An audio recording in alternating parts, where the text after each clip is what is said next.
Começando mais um Cresça, dessa vez com áudio mais nítido, né? Troquei a câmera, que por sinal tem a função HD, você pode ir na engrenagem escolher 1080, né? E se caso ficar expandido a imagem é só trocar o navegador, porque não é normal não. Pois bem, vamos ao que interessa, né? Dessa vez o objetivo no vídeo é falar sobre moral, ética, né? Também vou tocar sobre crueldade, fazer uma crítica à moral cristã e falar do que seria o estado ideal, né? O estado justo, e passando por diversos pensadores. O vídeo ainda tem uma passagem dos Irmãos Karamazov, um livro sem igual de Dostoiévski, que vale a pena você acompanhar o vídeo pelo menos até o fim desses clipes. Então, eu gosto bastante do que o Aristóteles fala no Ética Nicômacos, né? A questão do meio termo, se ajustar ao indivíduo e etc.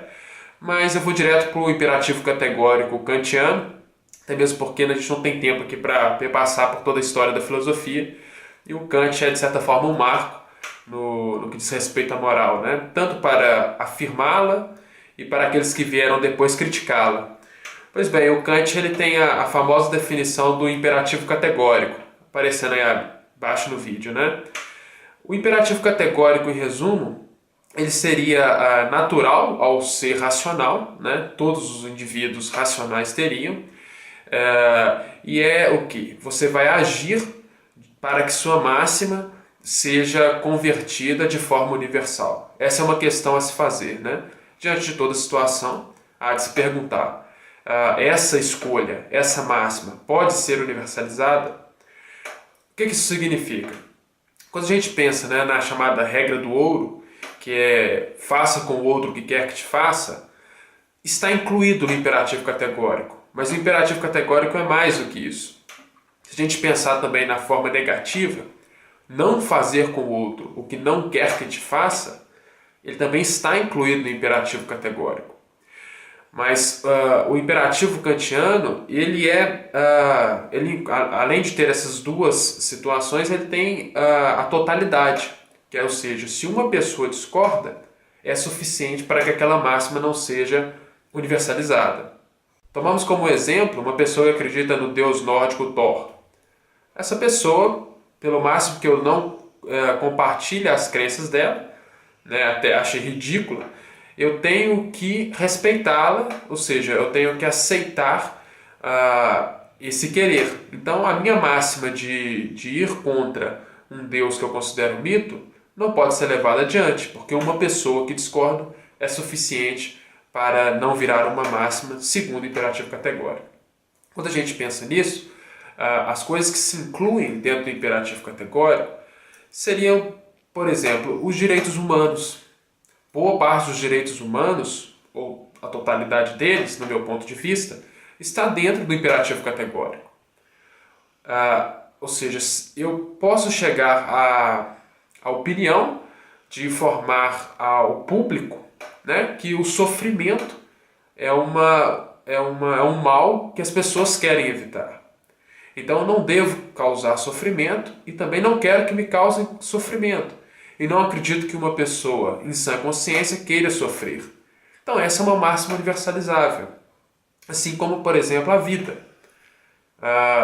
Eu quero continuar vivo, acredito que as outras pessoas também querem continuar vivas. Aí você pode falar, mas tem o suicida, tem o sadomasoquista. Bom, uma coisa é a pessoa ter o direito de se matar. Uma coisa é a pessoa ter o direito de gostar de sofrer. Outra coisa era querer universalizar o sofrimento, universalizar o suicídio ou a morte. Não. Voltemos ao imperativo categórico novamente. Basta que uma pessoa discorde para que a máxima não seja universalizável. Ok, dentro da concepção kantiana, o agir moral ele tem que ser feito pelo dever. Isso quer dizer que o agir com inclinação e o agir por necessidade ou por obrigação, ainda que seja compatível com a moral, ou seja, não é um ato imoral, ele não é propriamente dito pela moral. O agir moral é aquele que se age pelo dever, independente dos fins. Então, um exemplo interessante no Fundamentação da Metafísica dos Costumes, que é um vendedor que deixa de roubar uma criança, ou por fazer um filme na vizinhança, né? Então ele não rouba a criança para continuar com a sua boa fama, né? Ou então com outros interesses. E ele não é um agir puramente moral. Ele não deve roubar a criança, porque essa máxima de roubar não pode ser universalizada neste caso, né? Então, a moralidade em Kant é técnica, né? Mas ela é totalmente aplicável e é, de certa forma, o que vigora. Uma das coisas que as pessoas costumam fazer é relacionar a moral kantiana à moral do cristianismo. E são duas coisas distintas. Certamente a moral kantiana, né, considera o indivíduo como um fim em si mesmo. Assim como podemos dizer também a moral cristã. Isto é, né, nenhuma pessoa deve ser usada como objeto, como meio, como simples e mero meio, mas como fim em si mesmo, com a dignidade no ser racional. Ocorre que, de acordo com o cristianismo, né, uma pessoa que se diz cristã tem que dar a outra face, não é? O ensinamento de Cristo ainda ensina, quando te obrigarem a andar 1 milha, andar 2. Né? Quando quiserem a tua capa, dê a túnica também. E outros exemplos nesse sentido. Então a dignidade humana, ela está em segundo plano no cristianismo. Né? Já na moral, digamos, kantiana, o sujeito racional, ele é um legislador do reino dos fins. Né? O que isso significa? É a dignidade intrínseca ao ser humano. Então não existe isso de um indivíduo humano estar subjugado a outro. Já no cristianismo, sim, porque, como o próprio Cristo diz, o reino dele não é deste mundo. Então aqui, de certa forma, a pessoa pode sofrer, né? E esse sofrimento, essas injustiças, para o cristão ela seria recompensada. Mas é o que Nietzsche, por exemplo, chama de culto à morte, né? Porque já não se valoriza a vida aqui na Terra. Pois bem, dada essa primeira diferença entre a moral cristã e a moral, digamos, kantiana, né? As pessoas ainda, no caso do cristianismo, consideram que existe uma divindade bondosa. E essa divindade bondosa teria que ser coerente com todo o sistema moral, né, por trás das ações humanas. Aí nisso a gente tem vários pensadores e filósofos religiosos que tentaram justificar o chamado mal do mundo, né? O Agostinho é um dos mais famosos, né, que pegou esse problema para tratar e, ao meu ver, o Agostinho tenta dar nó em pingo d'água, né? O que ele faz é mostrar que não existe um mal propriamente dito, mas a ausência de bem. Então, isso é forçar a barra, digamos, né? Porque não dá para entender uma crueldade com uma criança, por exemplo, como ausência de bem, né? Digamos que a indiferença era deixar a criança em paz. Agora, para o Santo Agostinho, todos os males do mundo podem ser vistos nessa ótica. É claro que os argumentos deles não são tão simplórios, assim como, né, estou expondo aqui. Tem, de certa forma, uma estrutura e uma lógica, mas, em suma, é isso. Os religiosos atuais, que ainda continuam defendendo um Deus bondoso e tentando justificar o mal no mundo, se apoiam muito em C.S. Lewis. C.S. Lewis era um ateu que se converteu. Então ele ficou muito famoso aí no meio cristão. Ele também é autor do Crônicas de Nárnia, né, que é um conto, mas que por trás deste conto tem toda uma religião, uma filosofia cristã. O C.S. Lewis, ao tentar explicar o sofrimento humano, ele não toma uma posição agostiniana, ele assume o mal do mundo, né? A posição de Lewis é observar o mundo tal como aparece, né? Considerar que existem injustiças, que existe tortura, crueldade, que não tem um significado maior. E também não mascara as coisas como se fosse só ausência de bem. Não, ele assume o mal do mundo. Mas como compactuar isto? Como dizer, em termos compatíveis, o mal e a bondade divina, a bondade cristã? A princípio, né, à primeira vista, o Lewis dá uma resposta genial. Ou melhor, parece genial. Ele justifica o mal no mundo, em suma, devido ao nosso livre-arbítrio. O Lewis afirma, e é plausível, e é uma conjectura lógica, que ao se criar seres humanos, né, entenda-se, totalmente livres, eles podem fazer o mal. Ou seja, se você dá o livre-arbítrio para o indivíduo e ele tem total autonomia, ele também pode fazer o mal, ele pode pensar o mal. Então, se Deus nos criou livre, o mal é consequência no mundo. Ou seja, o mal é um efeito colateral ao livre-arbítrio. Antes de eu citar as refutações desse argumento do Lewis, né, eu gostaria de ler uma passagem aqui que ele faz uma comparação da moral de Deus com a nossa moral, dizendo que não há uma discrepância assim tão grande, que não pode haver uma discrepância assim tão grande. Vamos para a passagem. Quando a relevante diferença entre a ética divina e a sua ficar aparente, você não irá, de fato, ter qualquer dúvida de que a mudança exigida seja na direção que já chama de melhor.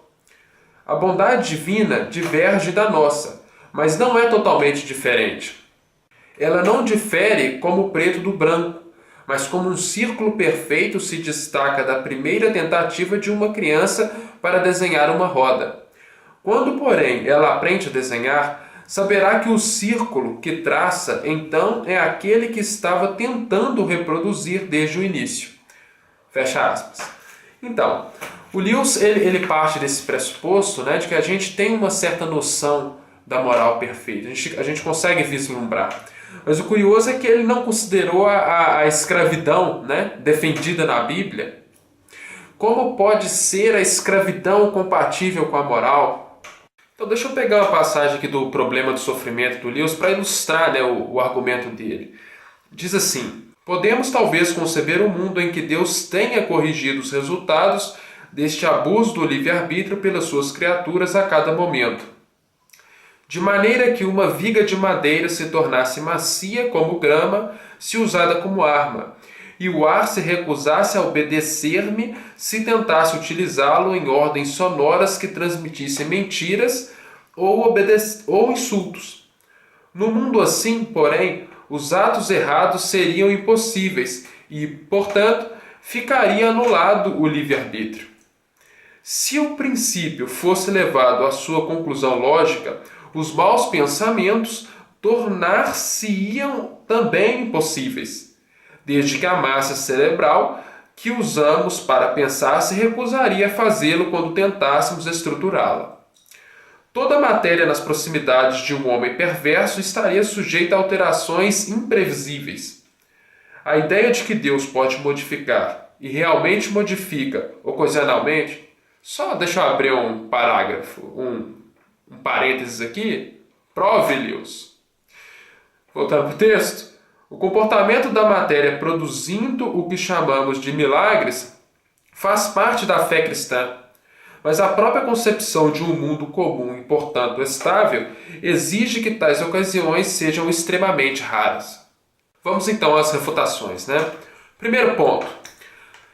Não existe livre-arbítrio na Bíblia.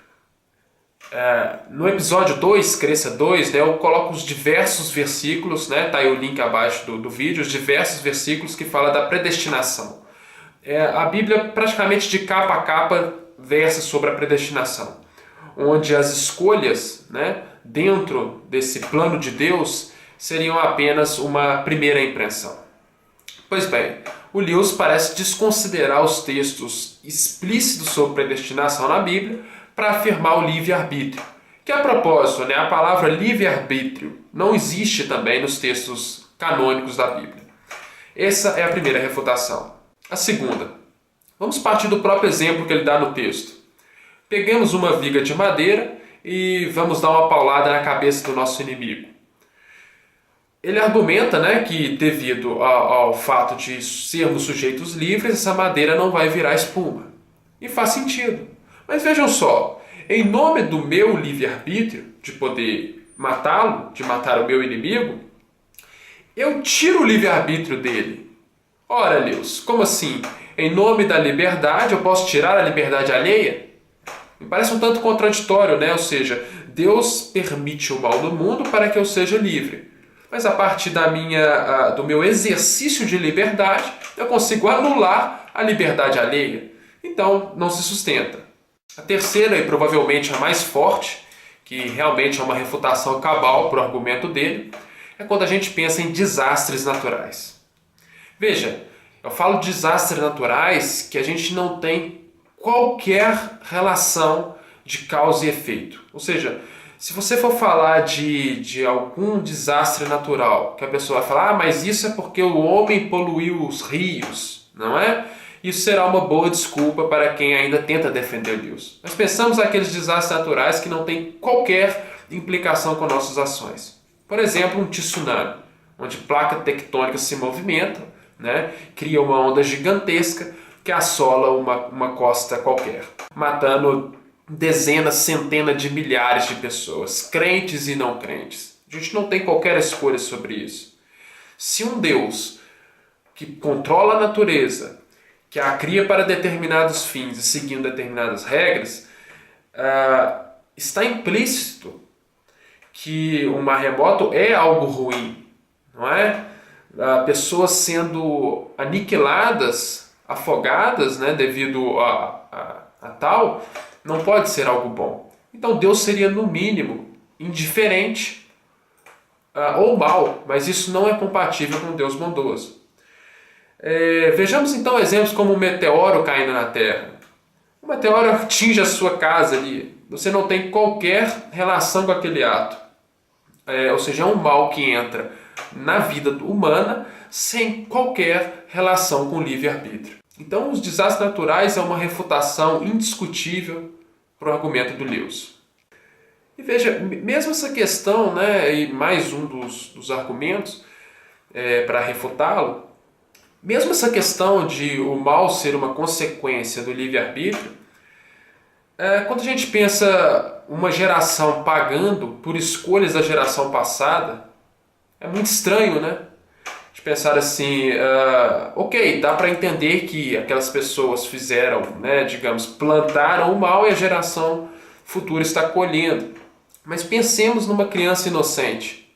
Ela nasce e vai pagar consequências de um pecado de gerações passadas, também seria muito injusto, né? Então o argumento do Lewis se mostra, em última instância, fraco em vários pontos e literalmente insustentável em outros, como é o caso do desastre natural, que eu acho que é o mais evidente deles, e que de fato o Lewis não respondeu e não teve uma posição final sobre isso. Para quem não sabe, ele já é falecido, né? Mas durante a sua vida ele não chegou a argumentar contrário a isso e nem entra nesses detalhes no texto dele. E como o próprio Lewis fala no início do capítulo 2 do livro O Problema do Sofrimento, né, é a questão grega, né, levantada pelos gregos, se eu não me engano é Zenão, que diz o seguinte: se Deus fosse bom, ele desejaria fazer suas criaturas perfeitamente felizes. Assume-se isso. E se Deus fosse todo-poderoso, poderia fazer tudo o que quisesse. Óbvio. Mas as criaturas não são felizes. Portanto, falta a Deus bondade, poder ou ambas as coisas. O próprio Lewis, né, fecha aspas, porque o próprio Lewis está citando essa passagem dos gregos, né, e vai tentar, em cima dela, mostrar como o argumento dele seria válido. O que não ocorre. Né? Em última instância, fica dessa forma. Ou Deus é indiferente aos males naturais, aos males causados no mundo, né? Ou então ele é mau. Porque não há uma pessoa em sã consciência que vai falar que um terremoto é uma coisa boa, né? E aí quando você aprende esses argumentos para os religiosos, é o velho Deus escreve certo por linhas tortas, né? Não, sinceramente, escrever certo em terremotos... Como é possível imaginar Deus escrevendo certo numa criança sendo atingida por um raio? Ou mesmo uma criança padecendo de uma doença, consequência ou não de um erro, de um pecado cometido a sei lá quando? É insano, é absurdo. E quando a gente pensa, né, nessa ligação, o próprio cristianismo, né, as pessoas costumam dizer assim, não, atualmente virou meio que moda. Muitos cristãos falam o seguinte: eu não sigo mais igreja, eu sigo Jesus. Como se fosse alguma coisa mais ampla, né? Uma coisa mais louvável. Não, veja, Jesus não é um bom exemplo a se seguir. Eu não vou entrar no mérito do Jesus, a pessoa real, né? De como ele teria sido. Eu tô considerando o Jesus dos evangelhos canônicos. Estou considerando aquele personagem que tem ali. Ele prega, dar alta face não é legal, sabe? A pessoa tem que ser digna, a pessoa tem que lutar pela sua dignidade, pelos seus direitos. E a concepção dele é um amor incondicional, né? E quando a gente pensa no amar o inimigo é crueldade. Amar o inimigo é crueldade. Pensando nisso, né, tem uma frase de Rubem Alves que me ocorre, que ele diz o seguinte: quem perdoa tudo não se importa com nada. Eu acho essa frase genial, né? E o cristianismo pede isso, né? Pede o perdão incondicional. E quando a gente vê, né, dentro do cristianismo, ele é conivente com a crueldade, né? Ele é conivente com o despotismo, com a maldade, porque além de não nos preocuparmos com as coisas terrenas, né? Não corremos atrás da justiça dos homens, mas pensar apenas na justiça divina.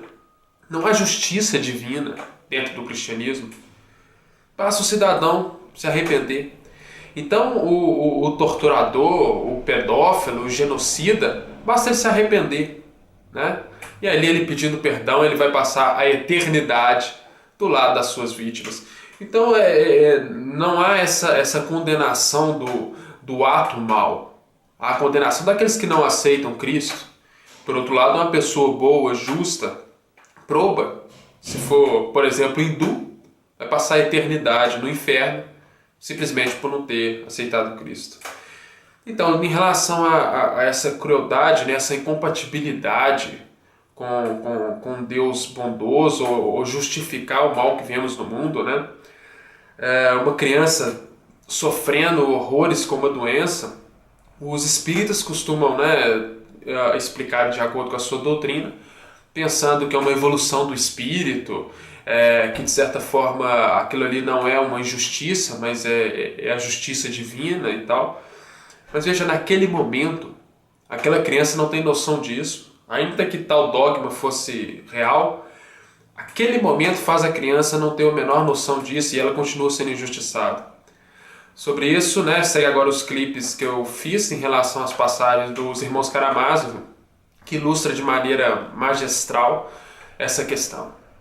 O poeta descreve como um cavalinho fraco, que recebeu uma carga excessiva, atolou com ela e não consegue arrancá-la do atoleiro.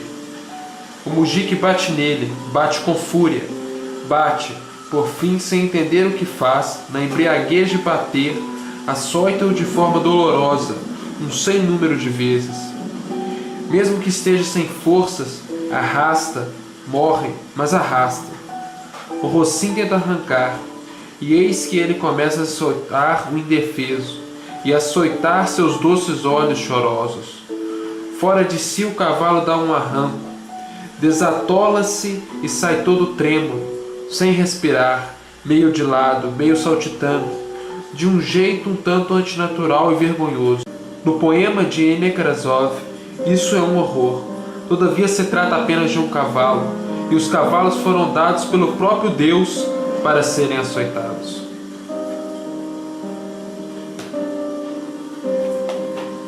Mas eu tenho histórias ainda melhores sobre crianças.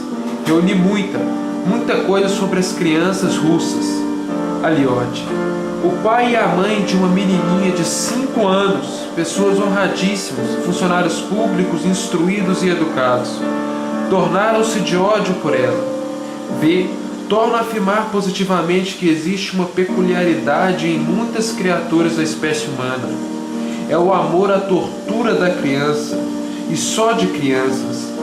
Esses mesmos supliadores, como europeus instruídos e humanos que são, tratam todos os outros sujeitos da espécie humana até com benevolência e docilidade, mas adoram torturar crianças, até gostam de crianças nesse sentido.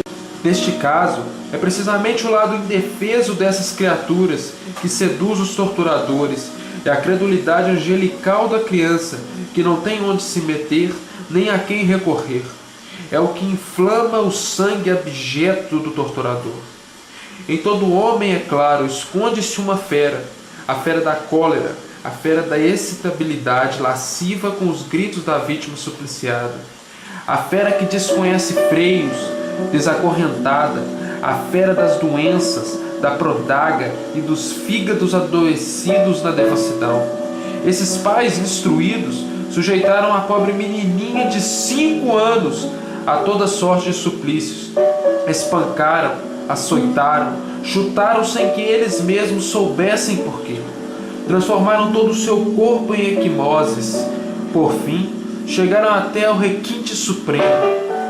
Trancaram-no uma noite inteira no frio e gelo de uma latrina, só porque durante a noite ela não pediu para fazer suas necessidades, como se uma criança de 5 anos, em seu pesado sono de anjo, já fosse capaz de pedir para fazer suas necessidades. Por isso lhe lambuzaram todo o rosto com suas fezes e a obrigaram a comê-las. A mãe fez isso, a mãe a obrigou. E essa mãe conseguiu dormir, enquanto se ouviam durante a noite os gemidos da pobre criancinha trancada naquele lugar sórdido. Compreendes? Quando um pequeno ser que ainda não tem condições sequer de entender o que se faz com ele, trancado naquele lugar sórdido, no escuro e frio, bate com seus punhozinhos minúsculos no peitinho martirizado e chora suas lágrimas de sangue, complacentes e dóceis, pedindo ao seu Deusinho que o proteja ali. Tu entendes esse absurdo, meu amigo e irmão, meu dócil novício de Deus? Entendes para que serve esse absurdo e para que foi criado? Sem ele, dizem, o homem nem conseguiria viver na terra, pois não teria conhecido o bem e o mal. Para que conhecer esse bem e esse mal dos diabos a um preço tão alto? Sim, porque neste caso o mundo inteiro do conhecimento não valeriam essas lágrimas de uma criança dirigidas a seu Deusinho. Não falo do sofrimento dos adultos, esses comeram a maçã e o diabo que os carrega. E carrega a todos, mas elas, as crianças, estou te fazendo sofrer, Eliote. Pareces desvairado. Se queres, eu paro. Nada disso. Também quero sofrer, murmurou Eliote. Vê mais um quadrinho, um só, e mesmo assim a título de curiosidade. Ele é muito peculiar, e o principal é que acabei de ler a respeito em um de nossos manuais de antiguidades. Não sei se no arquivo, na antiguidade, preciso conferir. Esqueci-me até de onde li. Isso aconteceu nos tempos mais sombrios do regime de servidão, ainda no início do século. E viva o libertador do povo! Naquela época, no início do século, havia um general, relacionado a ciclos muito importantes, um latifundiário riquíssimo, mas daqueles, é verdade que já se presenciaram raros mesmo naquela época, que quando deixavam o serviço e se recolhiam à paz do lar, estavam quase convictos de que haviam merecido direito sobre a vida e a morte dos seus súditos. Naquela época havia gente assim.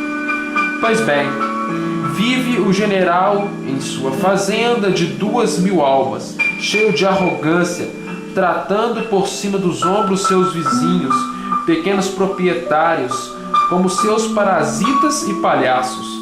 Tem um canil com centenas de cães e quase uma centena de seus cuidadores, todos uniformizados, todos a cavalos. E eis que um menino servo, um garotinho de apenas 8 anos, ao brincar, atira uma pedra e fere a pata do galgo predileto do general. Por que meu cão predileto está mancando? E informado de que esse menino teria jogado a pedra no cão, ferindo-lhe a pata. Ah, então foste tu, o general mede com o olhar. Peguem-no. Pegam o menino, tomam da mãe. Ele passa a noite inteira no calabouço. De manhã, mal o dia amanhece, O general se paramenta todo para a caça. Monta em seu cavalo, rodeado de parasitas, cães e seus guardadores. Monteiros todos a cavalo. Ao redor reúnem-se a criadagem para assistir à lição, e à frente de todos, a mãe do menino culpado. Retiram o menino do calabouço.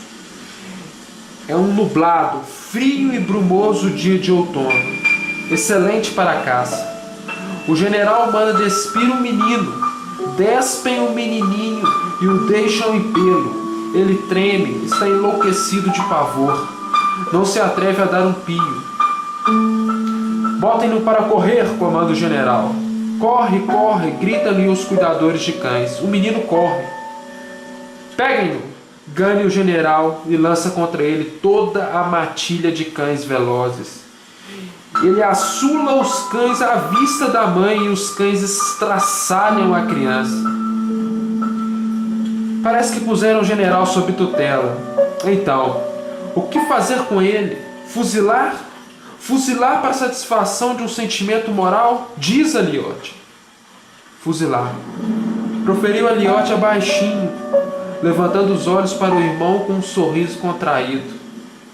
Bravo, ganiu Ivan, tomando de certo êxtase. Já que tu disseste, então, aí, seu monge asceta, vê só que demôniozinho tu tens no coração, Aliote Karamazov. Eu disse um absurdo, porém. O problema é que existe esse porém, bradou Ivan. Saibas tu, noviço, que os absurdos são necessários demais à terra. É sobre os absurdos que se funda o mundo. E nesse talvez não acontecesse absolutamente nada sem eles. Nós sabemos o que sabemos. Exemplos fortes, né? Infelizmente, cotidianos, basta a gente abrir qualquer jornal e se deparar com vários deles todos os dias. Bom, na sequência do texto, o Ivan vai dar mais exemplos nessa mesma linha, né? De crueldades feitas com crianças e outras situações absurdas. E após aos exemplos que ele ilustra, ele vai argumentar com o irmão dele, né, colocando as questões referente a essa crueldade e um plano divino, né, um plano divino totalizante no paraíso que não redimiria, que não justificaria essa crueldade. Eu ia dar, uma certa forma, um resumo dos argumentos dele, das palavras dele aqui, mas eu achei melhor fazer um novo clipe com a passagem. Eu creio ainda talvez seja melhor até que a anterior que você viu, porque as palavras de Dostoiévski dispensam comentários, né? Então vamos para o clipe. Mas vê, entretanto, as criancinhas. O que farei então com elas? Essa é a questão que eu não posso resolver. Repito pela 100ª vez. As questões são inúmeras, mas peguei apenas as criancinhas, porque assim fica irrefutavelmente claro o que eu preciso dizer. Ouve, se todos devem sofrer para, com o seu sofrimento, comprar a harmonia eterna, o que as criancinhas têm a ver com isso? Podes fazer o favor de me dizer? É absolutamente incompreensível porque elas também teriam de sofrer, e por que comprar essa harmonia com seus sofrimentos? Porque também serviram de material e estrumaram com sua própria vida a futura harmonia para não sei quem? A solidariedade entre os homens no pecado eu compreendo. Compreendo a solidariedade também no castigo, mas não a solidariedade com as criancinhas no pecado. E se a verdade está realmente em que elas são solidárias com os pais em todos os crimes dos pais, então, é claro, essa verdade não é deste mundo e eu não a compreendo. Algum brincalhão dirá, talvez que seja como for, a criança há de crescer e ter tempo de pecar. Mas acontece que não cresceu e foi estraçalhada por cães aos 8 anos de idade. Olha, Ote, não estou blasfemando. Compreendo, porém, qual deverá ser o abalo do universo quando tudo sob os céus e sobre a terra desaguarda uma só voz de ecômio e tudo o que vive e já viveu exaltar. Tens razão, Senhor, pois teus caminhos se revelaram. Quando a mãe se abraçar ao carrasco que estraçalhou seu filho com os cães, e todos os três anunciarem entre lágrimas: Tens razão, Senhor. Então aí, é claro, será o coroamento do saber e tudo se esclarecerá. Mas é aí que está a vírgula, e isso que eu não posso aceitar. E enquanto eu estiver aqui pela terra, me apressarei a tomar minhas medidas. Vê, pois, Aliote, é possível e realmente vai acontecer que, quando eu mesmo chegar a esse momento ou ressuscitar para vê-lo, talvez até exclame com todos, olhando para a mãe abraçada ao carrasco de seu filhinho: Tens razão, Senhor. Só que nesse momento não vou querer exclamar isso. Enquanto houver tempo, eu me apressarei a me proteger, porque recuso a harmonia eterna. Ela não vale uma lágrima minúscula, nem mesmo daquela criança supliciada, que batia com seus punhozinhos no peito, rezava seu deusinho naquela casinha fétida e banhada em suas minúsculas lágrimas não redimidas. Não vale porque suas lagrimazinhas não foram redimidas. Elas devem ser redimidas, senão a harmonia também não será, senão a harmonia também será impossível. Mas com que? Com que irás redimi-las? Por acaso isso é possível? Será que serão vingadas? Mas para que preciso vingá-las? Para que preciso de inferno para os carrascos? O que o inferno pode corrigir quando aquelas crianças já foram supliciadas? E de que harmonia se pode falar se existe um inferno? Quero perdoar e quero abraçar, não quero que sofram mais. E se o sofrimento das crianças vierem a completar aquela soma de sofrimentos que é necessária para comprar a verdade, afirmo de antemão que toda a verdade não vale esse preço. Por fim, não quero que a mãe abrace o carrasco de seu filho estraçalhado pelos cães. Ela não se atreverá a perdoá-lo. Se quiser, que perdoe por si, que seu desmedido sofrimento materno perdoe o carrasco. Mas ela não tem o direito de perdoar o sofrimento de seu filho estraçalhado. Não se atreverá a perdoar o carrasco, ainda que a própria criança o tenha perdoado por isso. E se é assim, se eles não se atrevem a perdoar, então onde está a harmonia? Existirá em todo o mundo um ser que possa ou tenha o direito de perdoar? Não quero a harmonia. Por amor à humanidade não a quero. Quero antes ficar com os sofrimentos não vingados. O melhor mesmo é que eu fique com o meu sofrimento não vingado e minha indignação não saciada, ainda que eu não esteja com a razão. Ademais, estabeleceram um preço muito alto para a harmonia. Não estamos absolutamente em condições de pagar tanto para entrar nela. É por isso que me apresso a devolver meu bilhete de entrada. E se sou um homem honrado, sou obrigado a devolvê-lo o quanto antes. E é o que estou fazendo. Não é Deus que não aceita, Aliote. Estou apenas lhe devolvendo o bilhete da forma mais respeitosa. Isso é revolta. Proferiu Aliote baixinho e olhando para o chão. Revolta? Eu não gostaria de ouvir essas palavras da tua parte. Diz sinceramente, Ivan. Pode-se talvez viver com revolta, mas eu quero é viver. Diz-me francamente, eu te conclamo, responde. Imagina que tu mesmo eriges o edifício do destino humano com o fim de, concluída a obra, fazer as pessoas felizes e finalmente lhes dar paz e tranquilidade. Mas para isso é necessário e inevitável supliciar uma única e minúscula criaturinha, aquela mesma criancinha que bateu com o punhozinho no peito e sobre suas lágrimas não vingadas fundar esse edifício. Tu aceitarias ser o arquiteto em tais condições? Responde, não mintas. Não aceitaria. Proferiu Aliote em voz baixa. E podes admitir a ideia de que as pessoas para quem o constróis concordem elas mesmas com aceitar sua felicidade erigida sobre o sangue injustificado de uma criança supliciada e, aceitando, permaneçam felizes para todo sempre? Não posso admitir.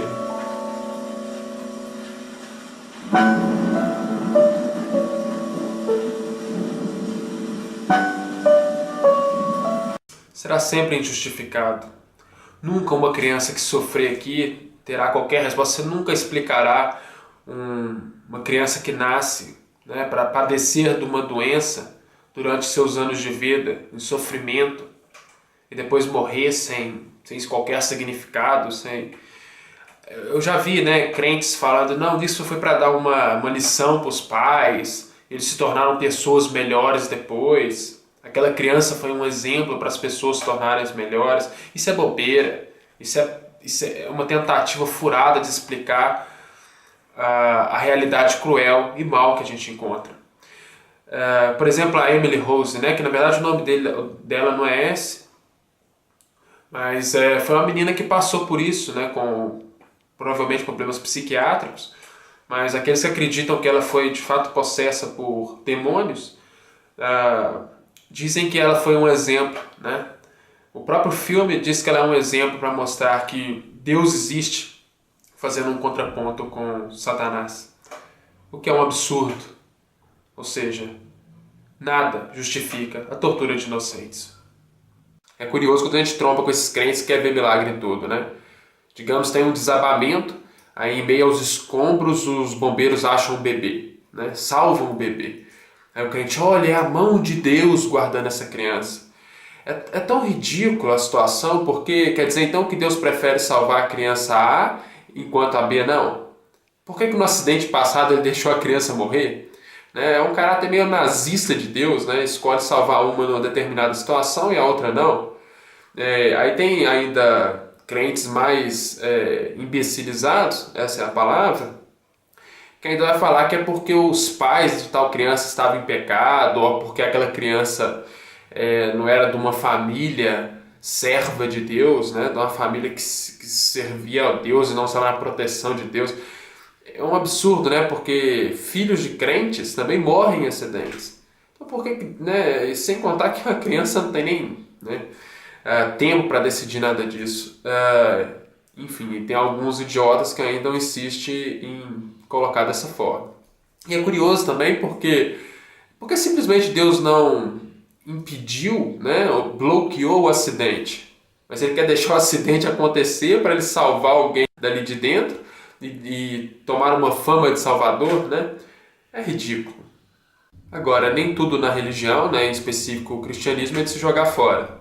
Quando a gente pensa nos hereges, né, que a igreja considerou hereges da fé, como por exemplo a teologia da libertação, né, eles foram indivíduos que de certa forma tentaram trazer o paraíso para a terra, né? Eles não se conformaram em ver a injustiça, em ver a crueldade, em ver a destruição alheia, né? E simplesmente pensar, não, no céu eu serei vingado, o paraíso é o que importa, né? Não vamos preocupar com as coisas deste mundo, mas com as coisas do reino e tal. Não, esse pessoal, de certa forma, hereges, quiseram trazer o céu para a terra. A gente pode colocar assim. Eles tiveram uma importância muito grande no socialismo, no comunismo e outras ideologias igualitárias, né? Não só na América Latina, mas em todo o mundo. A gente pode pensar também no caso de um protestante, né? O Martin Luther King. Martin Luther King tinha claramente objetivos de mudar a sua sociedade, né? E ainda assim ele era cristão, mantinha, apesar de ver o sofrimento em volta, ele lutou contra o apartheid, né? E mais uma vez tentando trazer, digamos, o paraíso para a terra e não simplesmente aceitar, né? Esse pessoal, eles são hereges, digamos assim, ao ensinamento paulino, né? Ao ensinamento dos evangelhos canônicos de dar outra face, no caso de Paulo, né, ele cita o escravo, orienta o escravo a continuar servindo o seu senhor, né, com alegria, como se estivesse servindo o próprio Deus e tal. Esse pessoal é claramente contra esses ensinos. Eles, de fato, tentaram mudar a sua sociedade contemporânea, lutando, dando sangue. Teve padre guerrilheiro, né, que pegava em armas, fuzil e ia para a guerra mesmo, lutando contra as injustiças. Como eles tinham, né, por princípio que os homens são iguais e que um homem não deve subjugar o outro, não deve dominar o outro, escravizar o outro, Eles partiam da concepção cristã de que todos os homens são iguais, todos os homens são vistos da mesma forma diante dos olhos de Deus, né? E contribuíram com o chamado Estado igualitário, que, ao meu ver, é o Estado que deve ser implantado. Bom, eu ainda pretendo gravar um vídeo, né, só de filosofia política, mas eu já vou partir deste ponto aqui para a fundação do Estado, ou seja, por que é necessário o Estado? Em breves palavras, né, o Estado é uma forma de manter uma sociedade sem conflitos, sem guerra, né? Mas a gente vive um Estado hoje capitalista que ele protege o mais forte em última instância. E o mais forte dentro do Estado capitalista é quem tem mais dinheiro. Os governantes governam para essa classe dominante. Um Estado que protege o mais forte perde até o sentido de existir. Porque não faz mais sentido anular a guerra de todos contra todos, onde o mais forte vence, para fazer um Estado que protege o mais forte. Ora, se tal fosse o caso, era melhor deixar a guerra de todos contra todos. Então o Estado ele é um fundamento para que se viva em harmonia em sociedade. Eu gosto do que o Hobbes diz, né, em relação ao fato dos homens serem iguais na maldade, ou seja, quando ele diz que o homem é o lobo do homem, né, que é uma expressão famosa de Hobbes, ele está dizendo que o homem se iguala na maldade no sentido de que todos os homens podem se matar. Ou seja, entenda-se, o mais fraco, agrupando, consegue vencer o mais forte. Ou pega o mais forte dormindo. Então, todos podem se matar. Dado essa condição de guerra, um contrato onde se entende e se compartilha o objetivo de paz, é racional que os indivíduos não se agridam mutuamente, então constituem um Estado para ter essa paz, essa harmonia com o soberano, que seria o único que tem o direito de punir, de infringir o controle e a punição pela força. Pois bem, dada essa concepção, né, como a gente vê as discrepâncias, né, uma classe dominante exercendo um poder sobre vários indivíduos, o Rawls, que é o filósofo que eu vou abordar, né, dentro desse Estado igualitário, o Rawls ele defende um Estado liberal igualitário. O Estado liberal é aquele que considera os indivíduos iguais e livres, né? E no que diz respeito a ser igualitário, entende-se que não basta o sujeito ser livre teoricamente. Ele precisa ter determinadas condições mínimas para exercer a sua liberdade. Não basta você chegar para um mendigo e dizer que ele é livre, para escolher os diversos caminhos e as diversas posições. Não, ele precisa, antes de mais nada, de estar alimentado, né, para decidir qualquer coisa. E a oferta, né, a troca mútua entre indivíduos, pressupõe que os sujeitos sejam livres para escolher. Se uma pessoa está com fome, ela não vai estar em sua plena liberdade, em pleno exercício de sua liberdade, porque ela vai agir primeiro para suprir as suas necessidades básicas. Então, dentro dessa concepção, digamos que um sujeito herda uma herança, né? E ele vai estar, então, ele vai estar em vantagem econômica sobre os outros indivíduos. E isso é sorte, né? O sujeito herdou uma quantia, ele é imerecido. Então, a partir desse pressuposto, essa herança deveria ser distribuída, né? Ou então utilizada para o bem da sociedade. Entenda-se que a sociedade, o Estado de Rawls, é exatamente para ir contra o estado de guerra de todos contra todos, né?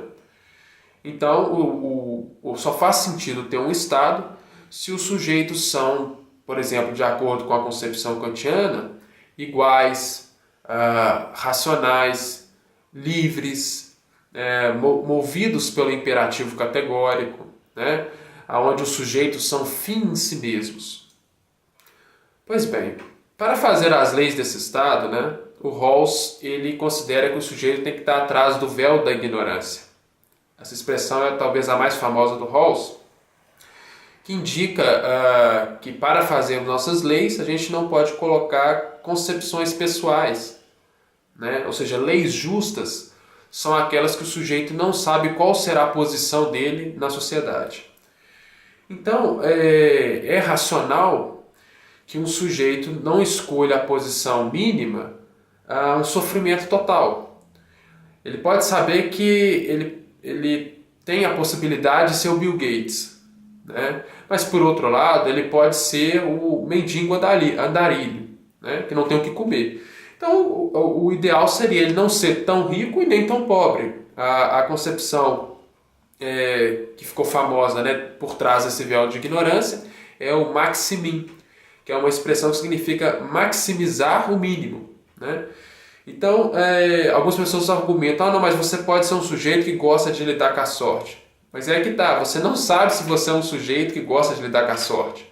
Então o ideal é que você busque esse equilíbrio, esse meio termo, ou seja, a posição mínima não seja tão defasada.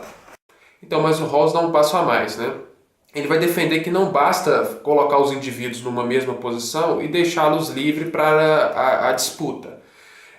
Ou seja, há essa igualitarização econômica e depois poderia deixar a meritocracia comandar. Mas não é a posição de Rawls.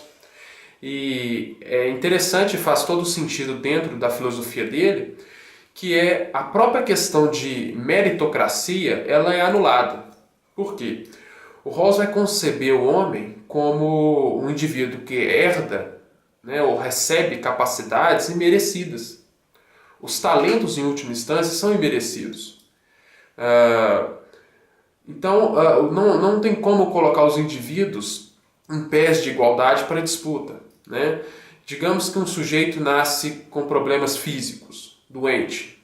Ele jamais vai ter condições de competir, a termos de igualdade, com um indivíduo sadio. É claro que com o esforço dele ele pode conseguir até, digamos, superar o indivíduo sadio. Mas a questão é que a própria noção de mérito ela vai depender de condições aleatórias. Outro exemplo, né? A gente pensa um jogador de futebol. Na atualidade, o Neymar, né? Se o Neymar tivesse nascido na China, mesmo com toda a sua habilidade e talento natural, melhor, deixa eu colocar o Messi, que eu prefiro o Messi que o Neymar. Se o Messi tivesse nascido na China, ele mesmo com todo o seu talento natural, ele jamais seria um top de um jogador profissional. Provavelmente ele estaria lutando uma arte marcial. Então as questões além da arbitrariedade do talento, que ninguém escolhe os talentos que vai ter, ainda tem toda a dependência da sociedade, da comunidade a qual você está inserido. Não adianta nada um sujeito talentoso para o futebol nascer num país que não valoriza o futebol. Então, dado todas essas arbitrariedades, o Rawls vai argumentar que não faz sentido um sujeito talentoso conseguir muito dinheiro, por exemplo, a ponto de colocá-lo totalmente superior aos demais. Porque ele está inserido numa sociedade a qual ele deu sorte. Então, o que deveria ser feito? Proibir o talentoso de conseguir, com o seu talento, chegar ao top do mundo, ao auge, a conseguir muito dinheiro? Não é por aí que o Rawls entende. E eu concordo com o Rawls no sentido de que não é necessário fazer que o talentoso caia de nível, né, para que todos fiquem iguais. Não. A ideia de Rawls é que se o talentoso consegue muito, que os outros sejam beneficiados dentro da sociedade com esse muito conseguido.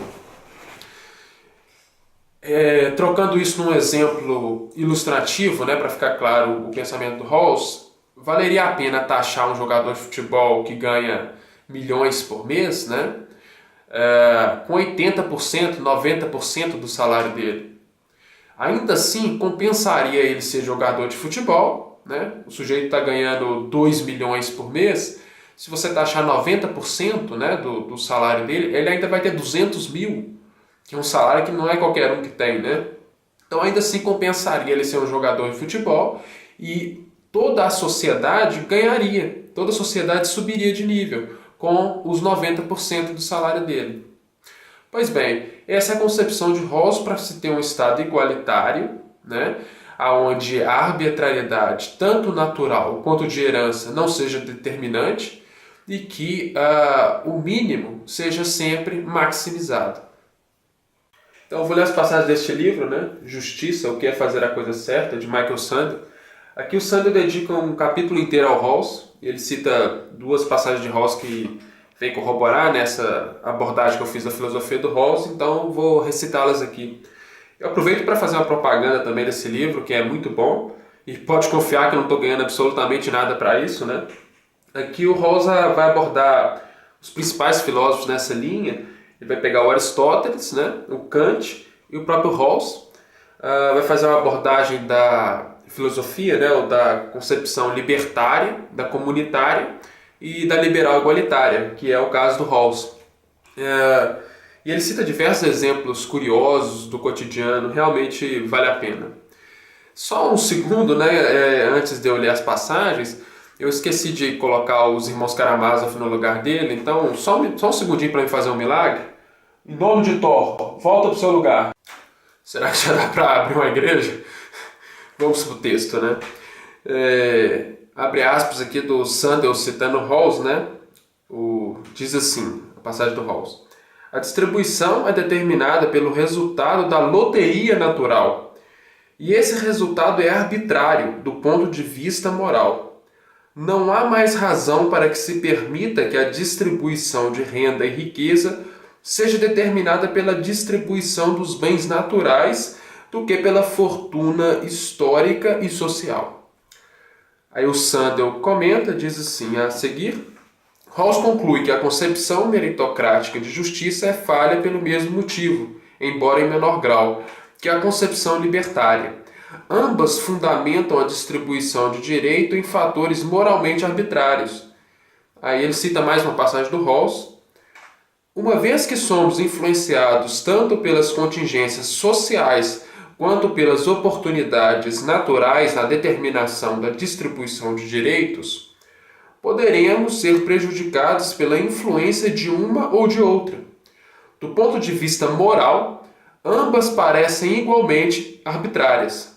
Ok, para quem ainda tem uma concepção libertária e defende um Estado libertário, eu recomendo esse livro aqui também do Sandel, né, que é o Que o Dinheiro Não Compra. Tem uma passagem aqui que eu não vou ler aqui porque é extensa, mas que ele dá um exemplo de uma mulher que leiloou a própria testa para que seja tatuado um logotipo de qualquer marca, né? Ela estava com necessidade do filho dela, precisava de tratamento médico e foi a única solução que ela encontrou. Então, assim, o que adianta a pessoa ser livre, poder escolher livremente, sendo que as condições sociais mínimas não estão satisfeitas e ocorre isso, né, de uma pessoa chegar ao ponto de leiloar a própria testa. Enfim, tem muitos exemplos curiosos nesse livro.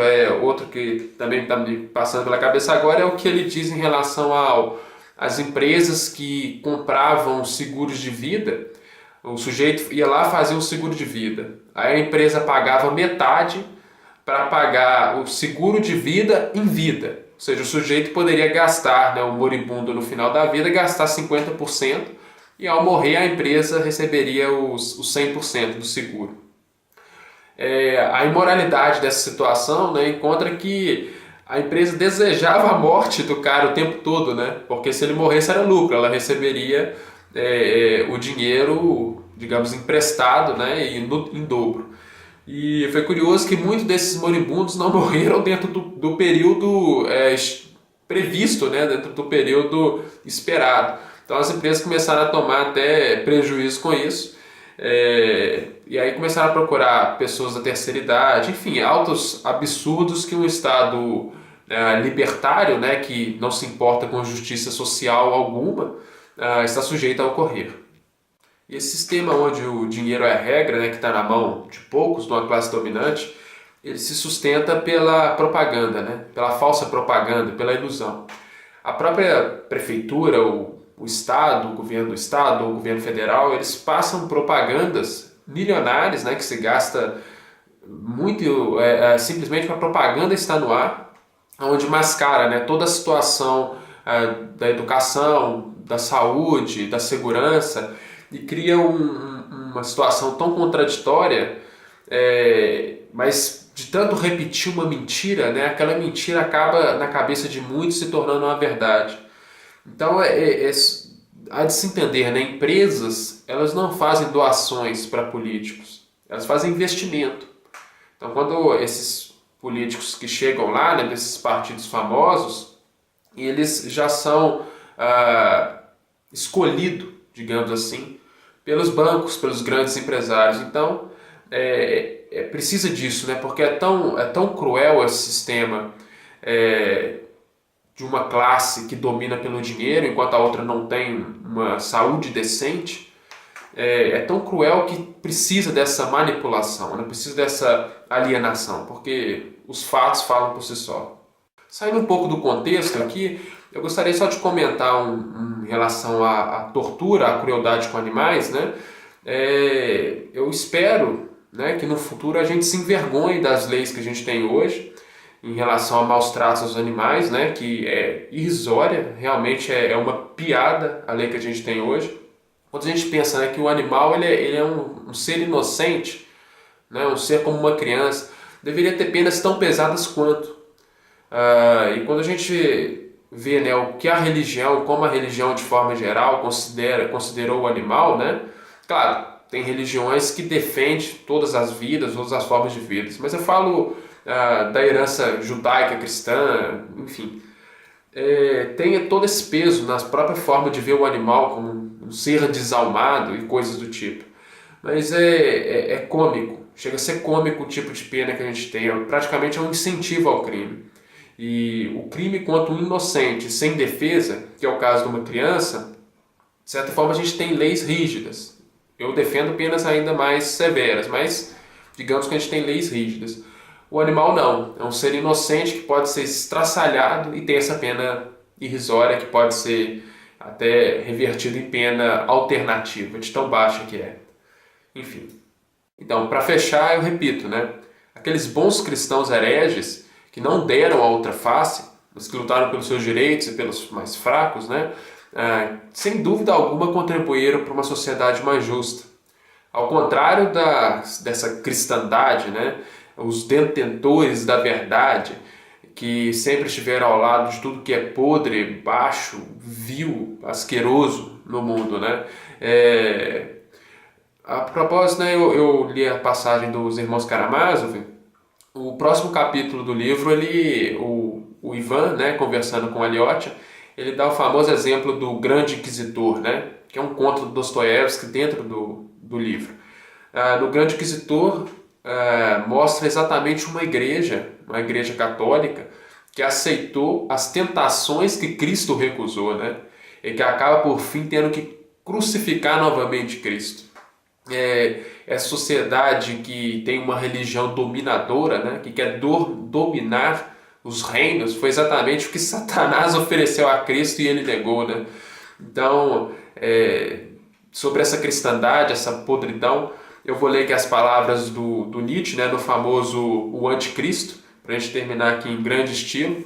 Eu vou ler o último aforismo, que é o 62. Diz assim: termino aqui e pronuncio a minha sentença. Eu condeno o cristianismo.